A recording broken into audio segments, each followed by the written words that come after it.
N'oublie pas de t'abonner à la chaîne YouTube Togovi News. La crise togolaise ne finit pas de se révéler. Après Alpha Condé en Guinée, c'est le président de la CEDEAO qui vient de rompre le silence face à la délinquance politique de la monarchie en place dans l'exécution de la feuille de route. En effet, de sources bien introduites, Muhammadu Buhari vient d'envoyer ce 07 novembre une délégation de 3 de ses ministres à la monarchie en fin de règne. Dirigée par le ministre nigérian des Affaires étrangères, Geoffrey Onyeama, la délégation porte une lettre très corsée, qui attend de Forgna Singbe des réponses. Les indiscrétions en notre rédaction stipulent que la lettre serait porteuse de mauvaises nouvelles pour la monarchie. D'abord, Buhari voudrait savoir comment le régime compte organiser les élections dans les villes assiégées du pays. Ensuite, elle demanderait l'arrêt de la brimade des musulmans car, poursuivrait-elle, ce sont des brimades ciblées qui ont fait naître la secte Boko Haram au Nigeria. Abuja attend de savoir si la feuille de route en cours d'exécution par l'OME est la même que celle signée le 31 juillet dernier par les chefs d'État. En tout cas, c'est l'information qui vient de tomber, alors que nous étions sous presse. De cette réaction du Nigeria à l'atmosphère avec le président Alpha Condé de la Guinée sans oublier la réintégration illico presto du 8e membre, Pedro Francis, de la coalition à la CENI, il n'a qu'un pas. Cette situation ajoutée à la dernière rencontre en Guinée, a suscité une réunion le mercredi 7 entre les cadres de la monarchie.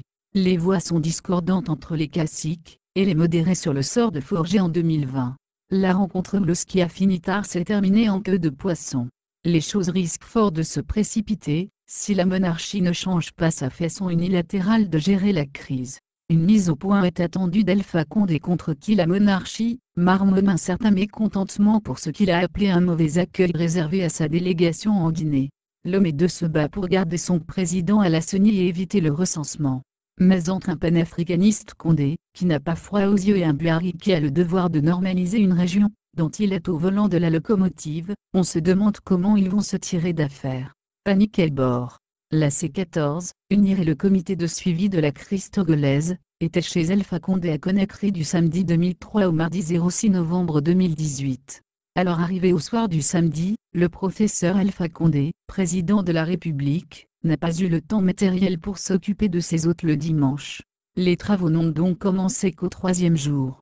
Le lundi donc, la coalition a fait le point de la situation par rapport à la gestion unilatérale de la feuille de route par le pouvoir de l'OME. Les 2 délégations furent reçues par le facilitateur pour des séances de travail. La C14 fut d'abord reçue en présence du président de la commission de la CEDEAO Jean-Claude Cassibrou, du général Béanzin, du ministre ghanéen Kandapaa, représentant le président Nana Akufo-Addo, et du ministre guinéen Tibou Camara. Le professeur Alpha Condé dit avoir bien saisi les contours de la dernière actualité au Togo par rapport à la crise. Il a déploré n'avoir pas reçu de rapport de la part du comité de suivi des recommandations. Sur cette inquiétude du président, son ministre Tibou Camara, membre du comité de suivi, doit avoir une réponse pour son patron. Le président Alpha Condé a exprimé son indignation par rapport aux dernières évolutions avant de quitter la délégation en demandant à ce que le travail continue avec le comité de suivi de la CEDEAO, afin de lui faire la situation sur 2 aspects essentiels de la crise. D'une part, il a demandé qu'il lui soit fait le point sur la mise en œuvre de la feuille de route, c'est-à-dire, qu'est-ce qui a été fait et qu'est-ce qui n'a pas été fait. Au constat, rien n'a été fait donc, aucune avancée n'a été constatée. D'autre part, par rapport aux mesures d'apaisement, ce qui a été fait et ce qui n'a pas été fait. Ce travail devait être fait en écrit, et présenté à toutes fins utiles. Sur ce second point concernant les mesures d'apaisement, aussi, le constat est identique, c'est le dilatoire de la dictature qui fut constaté. Avec le résultat de cette séance, M. Alpha Condé promet d'appeler son collègue Nana Akufo-Addo, et les autres chefs d'État concernés. Par rapport à la présidence de la CENI, Alpha a martelé que c'est un principe acquis depuis le 31 juillet entre les chefs d'État, c'est un spécialiste étranger, qui doit diriger la CENI au Togo, et ce spécialiste président n'aura pas droit de vote. Voilà, entre autres, des dispositions prises par les chefs d'État de la CEDEAO que la monarchie cache malicieusement à son opposition. Dans la foulée, le professeur a interrogé le général Banzi par rapport à la pourriture de la situation au Togo. Celui-ci, dans une démonstration bancale, tente de noyer la C14 en la rendant responsable du non-avancement de la feuille de route. Il a, en effet, voulu imputer certaines responsabilités à la C14, afin de sauver la barque du régime. Il n'en faut pas plus pour qu'il soit ailé par la coalition des 14. Lui-même dans ses démonstrations, tentant de joindre un document à l'autre, va d'ailleurs noyer son argumentaire qui finira par ne pas prospérer. La question de la lettre de l'ambassadeur Garbalompo fut évoquée par la C14. Et Alpha Condé avoua n'être au courant d'aucune lettre, et affirma qu'aucun facilitateur, ni le président de la commission de la CEDEAO, ne lui a demandé d'écrire de lettres. La délégation du pouvoir était composée de Gilbert Baouara, Yarg Daman et Peya de Wabou-Pessi. Elle est, à son tour, reçue par le président guinéen, qui lui a exprimé son mécontentement face au refus d'exécuter la feuille de route. Devant le courroux du président guinéen, les ministres togolais se sont faits tout petits.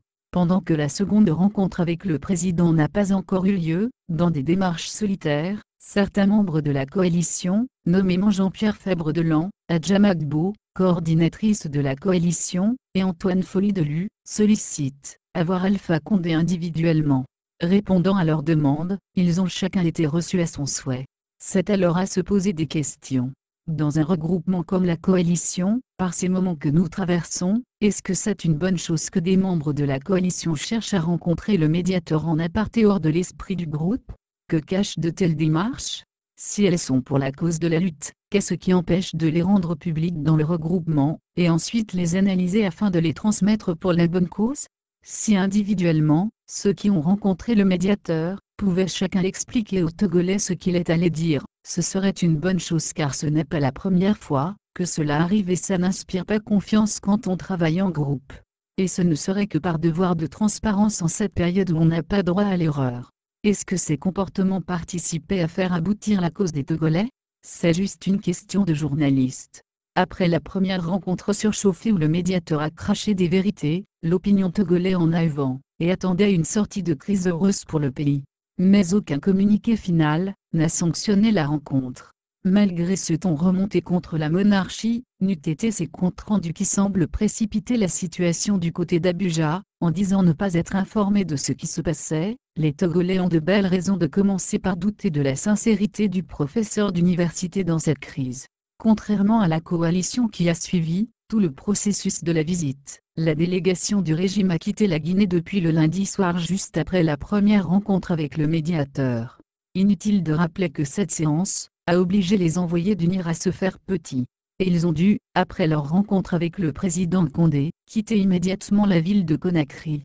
Les ministres sont donc rentrés le lundi pour parer au plus urgent, car leur barque prenait déjà de l'eau. Aucun communiqué final n'a été signé. La délégation de la coalition est arrivée à Lomé le mardi nuit avec la promesse que l'envoyé du médiateur guinéen leur informera des dispositions finales. Pour sortir le Togo de sa sempiternelle crise, ce ne sont pas les bons textes qui manquent.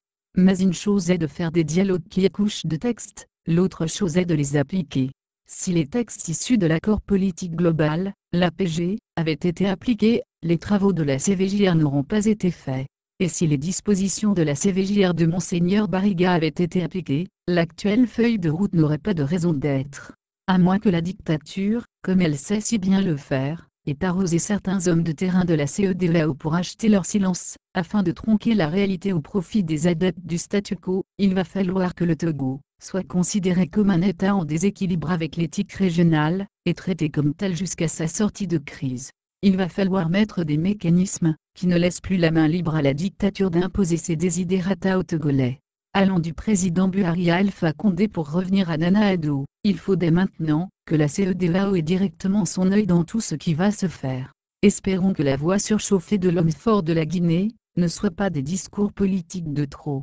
Que les décideurs sachent que c'est dans les petits pays que les grands hommes perdent leur renommée, et c'est aussi dans les mêmes pays qu'ils inscrivent leur nom dans l'histoire. La coalition ne demande pas de la mer à boire, c'est de la mise en œuvre de la feuille de route signée par la CEDEAO, le 31 juillet 2018 qu'il est question. Quand elle est sortie, les premières impressions à chaud des responsables de la coalition étaient de la rejeter et de battre les pavés. Le régime en avait fait un trophée de guerre. Elles étaient rares, ces formations politiques à avoir anticipé pour reconnaître que c'était un bon document qui a juste besoin d'une mise en œuvre. Aujourd'hui, l'unanimité est faite sur le fait que sa seule mise en œuvre est la clé pour obtenir l'alternance. Tout le monde court après la réalisation de cette même feuille de route, la dictature panique et se mélange les pédales à travers des interprétations tellement tronquées, que le comité de suivi est revenu à la charge, le 23 septembre pour des travaux qui ont accouché des relevés de conclusion, afin d'éclaircir les zones d'ombre. Merci d'avoir regardé la vidéo, abonne-toi et partage la vidéo sur les réseaux sociaux, Facebook et WhatsApp.